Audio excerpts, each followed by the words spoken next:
나영희 사건같이 끔찍한 범죄를 저지른 사람한테도 월 120만 원이라니, 이거 월 120만 원이 적은 돈이 아니에요. 꽤 많은 돈입니다. 이 두 사람 말 됩니까?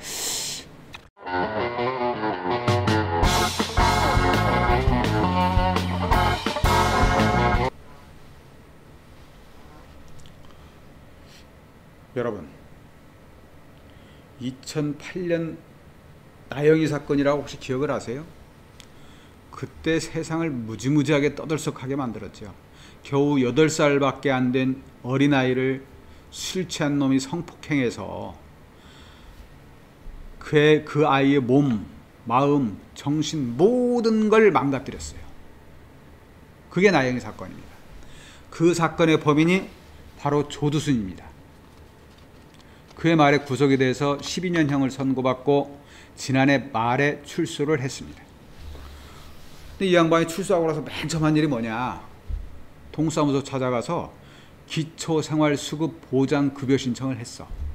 그게 지난해 12월 17일 거예요. 나 생활 능력 없으니까 정부에서 나 먹고 살게 해줘. 뭐 이런 거죠. 제가 이제 이거를 제 블로그에 기사로 올렸습니다. 기사로 올렸더니 댓글이 한 40개가 넘게 달렸던 것 같아요. 댓글이 한 40개 넘게 달렸는데 긍정적인, 아 그래 그 사람 불쌍하니까 도와줘야 돼, 주자, 이런 의견이 단 한 건도 없어요. 다 주면 안 된다는 거야. 뭐 이런 댓글도 있습니다. 나 평생 국민연금 부었는데 한 달에 100만 원도 못 받는다. 그런데 어떻게 이런 놈한테 120만 원을 주냐? 이 무슨 놈의 나라가 이 모양이냐? 이런 댓글부터, 아니 범죄자 도와줘서 잘 살게 해주는 게 국가냐? 이런 국가 필요 없다. 이런 댓글부터, 아무튼 한 40개 좀 넘는 댓글들이 다 부정적입니다. 주면 안 된다는 거예요. 제가 그걸 보고, 야, 국민 감정이라는 게 무섭구나, 이런 거구나, 이런 생각을 했어요. 이게 이제 점점 커지면서 어떤 일이 벌어졌냐면, 청와대 국민청원 게시판이라고 있지 않습니까? 거기에 이제 조두순한테 돈 주지 마라 이러고 그 청원 글이 올라왔어요. 이것도 벌써 뭐 한 달 조금 안 됐나요? 10만이 넘는 사람들이 동의를 했습니다. 주면 안 된다는 거지. 여론이 이렇게 굉장히 부정적이야. 주지 마. 근데 이걸 줘야 되느냐 말아야 되느냐를 결정하는 안산시 입장은 어떠냐? 기초생활보장 수급자 선정을 위한 심사 과정에 심사에 조두순이께 서류가 떡하니 올라왔네. 쫙 해보니까 조두순이가 만 68세야. 우리 나이로 69세죠. 65세가 넘어가면 일반적으로 근로능력, 즉 노동할 능력을 상실했다고 봅니다. 물론 현장 가면 70세 넘은 분들도 건설 현장에서 일도 하고 그래요. 또 제가 생각할 때는 조두순 씨 이 양반 교도소에 있을 때 운동 열심히 했다니까 몸은 튼튼할 거야. 그럼 일할 수 있지. 그럼 일해야지.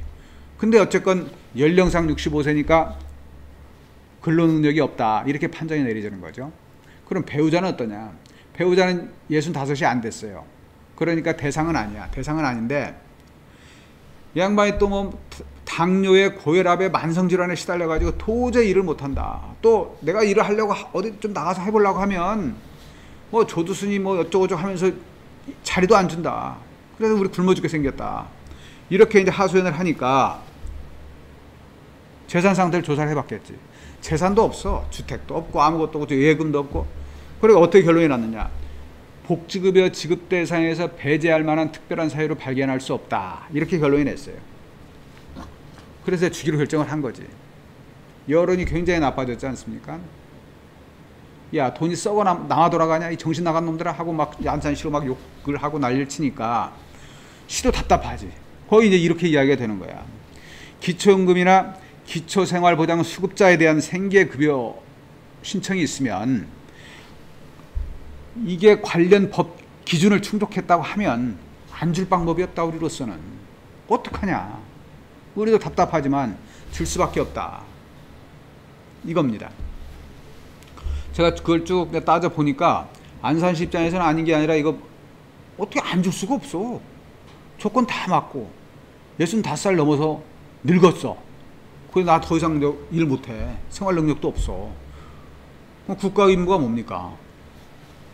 국민을 어쨌건 살게 해주는 게 국가의 일이잖아. 그러니까 줄 수밖에 없다.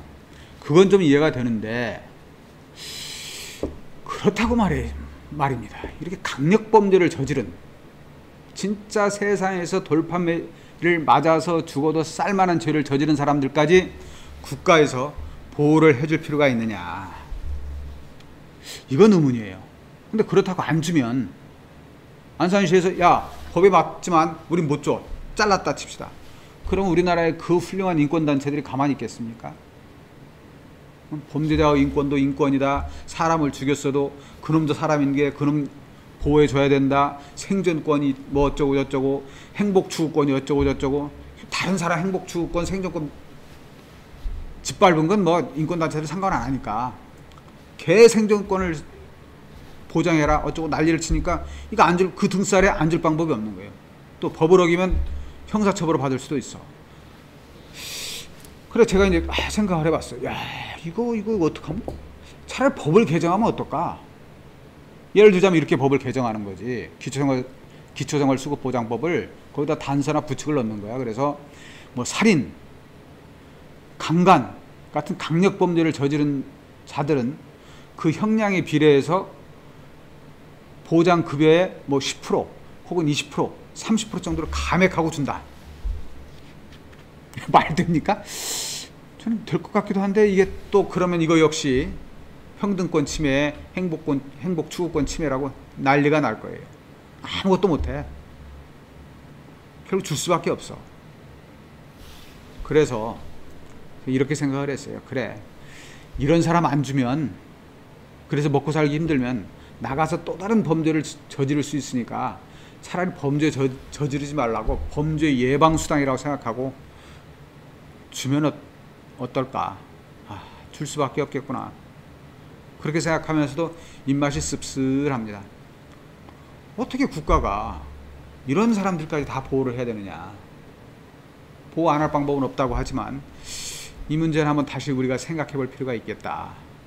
어떻게 해야 좋은 방안이 도출돼서 나영희 사건같이 끔찍한 범죄를 저지른 사람한테도 월 120만 원이란, 이거 월 120만 원이 적은 돈이 아니에요. 꽤 많은 돈입니다. 이 두 사람, 노인분 두 사람 살아가기엔 제가 볼 땐 뭐 많지는 않지만 그렇다고 아주 부족한 돈도 아니라고 보여져요.